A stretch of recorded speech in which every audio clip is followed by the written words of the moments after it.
I'm going to read my poems with great emphasis upon their rhythm, and that may seem strange if you are not used to it. I remember the great English poet, William Morris, coming in a rage out of some lecture hall where somebody had recited a passage out of his Seagull of Allston. It gave me a devil of a lot of trouble, said Morris, to get that thing into verse. It gave me the devil of a lot of trouble to get into verse the poems that I am going to read, and that is why I will not read them as if they were prose. I am going to begin with a poem of mine called the Lake of Innisfree, because if you know anything about me, you will expect me to begin with it. It is the only poem of mine which is very widely known. When I was a young lad in the town of Sligo, I read Torrow's essays and wanted to live in a hut on an island in Lough Gill called Innisfree, which means Heather Island.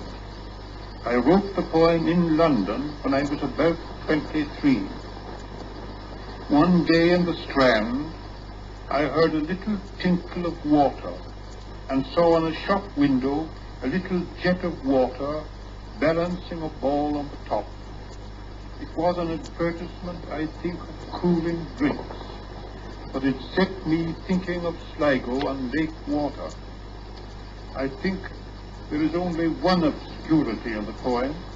I speak of noon as a purple glow. I must have meant by that the reflection of heather in the water.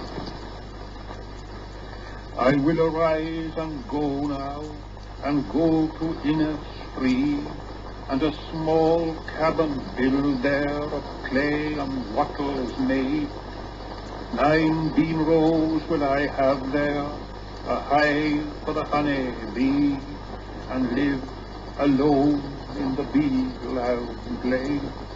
And I shall have some peace there, for peace comes dropping slow, dropping from the vales of the morning to where the cricket sings. There midnight's all a glimmer, and noon a purple glow, and evening full of the linnet's wings.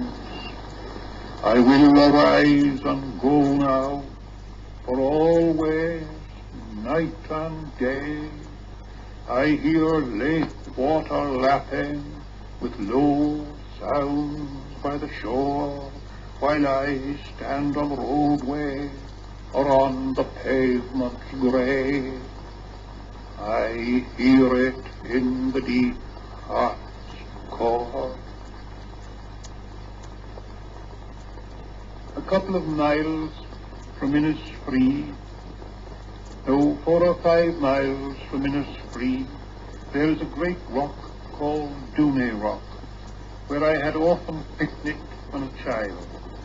And when in my 24th year I made up a poem about a merry fiddler, I called him the Fiddler of Dooney, in commemoration of that rock and of all those picnics.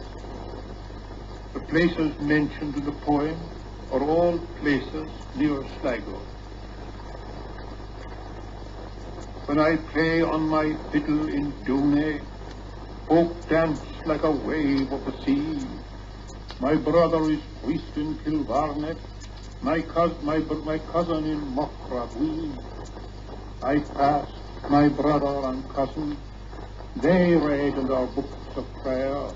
I read in my book of songs I bought at the Sligo Fair. When we come at the end of time to Peter sitting in state, he will smile on the free old spirit, but call me first through the gate. For the good are always the merry, saved by an evil chance, and the merry love the fiddle, and the merry love to dance. And when the folk there spy me, they will all come up to me with here is the Fiddler of Dooney, and dance like a wave of the sea.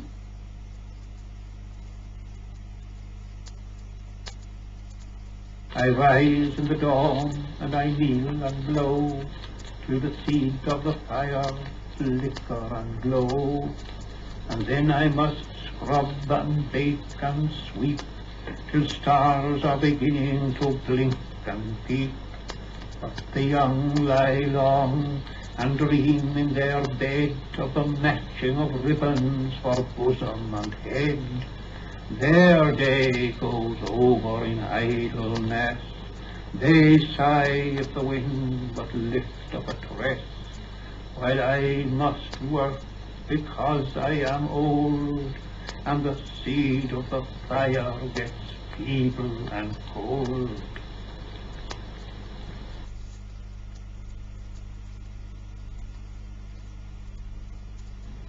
I will arise and go now and go to Innisfree, and a small cabin build there, play and wattles made. 9 bean rows will I have there, a hive for the honey bee, and live alone in the bee-loud glade. And I shall have some peace there, for peace comes dropping slow, dropping from the vales of the morning to where the cricket sings.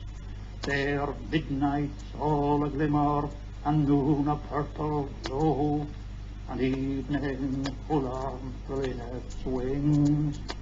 I will arise and go now, for always night and day I hear lake water lapping with low sounds of the shore, while I stand on the roadway or on the pavements grey.